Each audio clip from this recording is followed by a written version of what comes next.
السلام علیکم۔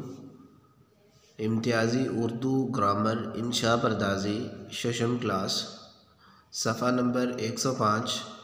آج کا ہمارا ٹاپک ہے معروضی سوالات۔ الفاظ کا ایسا مجموعہ جس سے پورا مطلب سمجھ میں آئے ڈیش کہلاتا ہے، جملہ کہلاتا ہے۔ اسی طرح باقی جو ہیں صفحہ نمبر 105 کے جو معروضی سوالات ہیں، یہ آپ لوگوں نے یاد کرنے ہیں اور ان میں سے جو آپ نے نوٹ کرنی ہے کون کون سی ڈیفینیشنز، وہ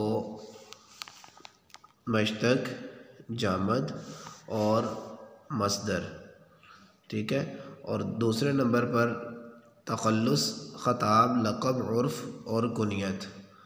یہ آپ نے اپنی کاپی پر ڈیفینیشن اور اس کی ایک مثال بھی پیچھے سے دیکھ کر آپ نے نوٹ کرنی ہے۔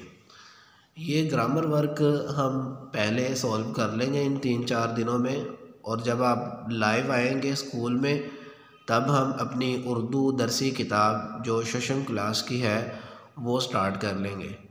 امید ہے آپ ان فارغ اوقات میں پڑھیں گے، وقت کو ضائع نہیں ہونے دیں گے۔ السلام علیکم ورحمۃ اللہ۔